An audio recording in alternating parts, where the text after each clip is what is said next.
ஹே guys, நான் பியாலிஷ் and welcome to another episode of Fire and Amma. எல்லாரும் சந்தோஷமாக சேஃபாக இருப்பேன் நான் நம்புகிறேன். இன்றைக்கு நான் உங்களோட இதை பற்றி பேசலாம் இருக்கேன். சிட் வித் காட், தேவனுடைய. இன்றைக்கு அநேகமான வாலிபர்கள் தேவனுடைய ஊழியங்களை செய்கிறார்கள். தேவனுக்காக, அதனுடைய ராஜ்யத்துக்காக அநேகம் காரியங்களை செய்து கொண்டிருக்கிறார்கள். அதை பார்க்கும்போது மிகவும் ஆசீர்வாதமாகவும் சந்தோஷமாகவும் இருக்குது.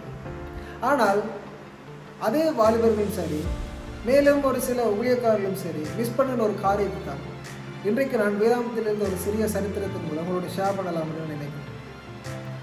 என்ன சரித்திரம் என்றால், லூக்கா 10ஆம் அதிகாரம் 38ஆம் வசனத்திலிருந்து அந்த அதிகாரம் முடியும் வரைக்கும் நாங்கள் வாசித்தோம் இருந்தால் விளக்கம். ஏசப்பா ஊழியங்களை செய்து ஒரு ஊருக்கு கடந்து செல்கின்றார். அந்த ஊரில் அவருக்கு ஒரு சீசன், 2 சீசன் இருக்கிறாங்க, மார்த்தாள், மரியாள் சொல்லி. அவருடைய வீட்டில் அவர் போய் இருக்கும்போது மார்த்தாள் என்ன செய்கிறான்னா, ஏசப்பா வந்திருக்கிறார் அப்படின்னு சொல்லி ஏசப்பாவுக்கு தேவையான ஏற்பாடுகளை செய்து கொண்டிருக்கிறார். சாப்பாடு செய்கிறது, குடிபானங்களை செய்கிறது, தங்குமிட வசதிகள், இப்படி அடிப்பட்டு ஓடுபட்டு தெரிகிறார் ஏசப்பாவை கவனிக்க வேண்டும் என்று சொல்லி. ஆனால் மரியாள் என்ன செய்கிறான்னா, ஏசப்பா பாதத்தருகே இருந்து அவருடைய வார்த்தைகள், அவர் சொல்லுகின்ற பிரசங்கங்கள், அவரோடு பேசி அவரோட ஒரு உறவை வளர்த்து கொண்டிருக்கிறார். உடனே மாத்தா வந்து சொல்கிறார், ஏசப்பா இங்கே பாருங்கள், நான் உங்களுக்காக காரியங்களை செய்து கொண்டிருக்கிறேன், ஆனால் மரியாள் ஹெல்ப் பண்ணாமல் வந்து உங்களோட இருக்கிறார், நீங்கள் மரியாள்கிட்ட சொல்லலாம் தானே அப்படின்னு சொல்லி. அதுக்கு ஏசப்பா சொல்லுங்கள், நீங்கள் தேவையில்லாத விஷயத்துக்கெல்லாம் ஓடுபட்டு இருக்கிறீங்க, ஆனால் மரியாள் தேவையான ஒரு காரியத்தை தெரிந்து கொண்டிருக்கின்றார், தன்னை விட்டு நீங்கள் அதை நல்ல பங்கை மரியாள் தெரிந்து கொண்டிருக்கின்றார் அப்படின்னு சொல்லி மரியாளை ஏசப்பா அன்றைய தினத்தில் மெச்சுகிறார். இன்றைக்கு இதை போலத்தான் அநேகமாக தேவ ஊழியங்களை செய்யும் மனிதர்களுடைய வாழ்க்கையில் நடந்து கொண்டிருக்கிறது.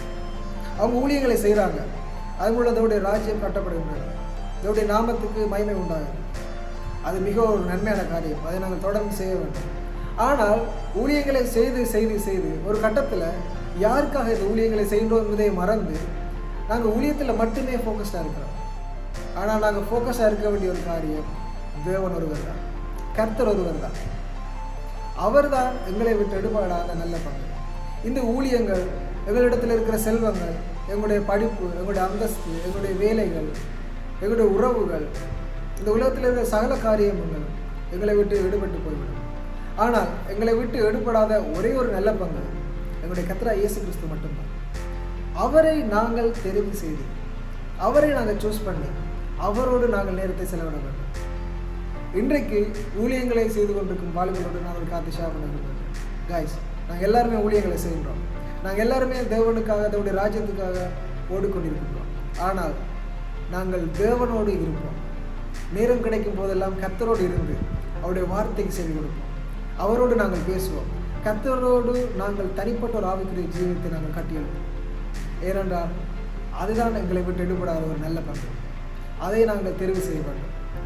அப்படி நாங்கள் தெரிவு செய்து கொண்டு கர்த்தரோடு நாங்கள் நேரத்தை செலவிட்டு கொண்டு எங்களுடைய ஊழியங்களையும் நாங்கள் தொடர்ந்து செய்யும்போது இன்னும் அதிகமான ஆசீர்வாதங்கள் எங்களுடைய ஊழியங்களிலே எங்களுக்கு கிடைக்கும். ஸோ காய்ஸ், இன்றைக்கு நான் உங்களோட ஷேர் பண்ண நினைத்த காரியங்கள் தான். நாங்கள் ஊழியங்களை செய்கின்றோம், ஆனால் யாருக்காக செய்கின்றோம், ஏன் செய்கின்றோம் என்பதை மறந்து விடாமல் எங்களை விட்டு எடுபடாத நல்ல பங்கை தெரிந்து கொண்டு கர்த்தரோடு நாங்கள் அமர்ந்திருந்து அவருடைய வார்த்தைக்கு நாங்கள் செல்கிறோம், அவரோடு நாங்கள் பேசுவோம், அவர் பேசுவதை நாங்கள் கேட்போம். இந்த ஒரு குவாலிட்டி டைம் தான் என்னுடைய வாழ்க்கையில் மிகவும் அவசியமான ஒரு டைம். ஸோ காய்ஸ், இன்றைக்கு நாங்களுடைய ஷேர் பண்ண காரியம் தான். இது உங்களுக்கு ஆசீர்வாதமாக இருக்கும்னு நான் நினைக்கிறேன். அப்படி ஆசீர்வாதமாக இருந்தால் share with friends, because we should check the world by the word of God. தினமும் ஜெபித்து, வேத்து, வாசித்து, தியானித்து எங்களை விட்டு எடுபடாத நல்ல பங்காகி கர்த்தராகிய இயேசு கிறிஸ்து நாங்கள் தெரிவு செய்வோம். அவரோடு நாங்கள் நேரத்தை செலவிட்டு எங்களுடைய ஊழியங்களை நாங்கள் மேலும் செய்து கொண்டு போவோம். தேவன் மென்மேலும் அதிகமான ஆசீர்வாதங்களை எங்களுடைய ஊழிய பாதையிலே தருவார். மீண்டும் நான் உங்களை இன்னொரு வீடியோவில் சந்திக்கும் வரைக்கும் stay safe, be happy, God bless you, love you all, bye.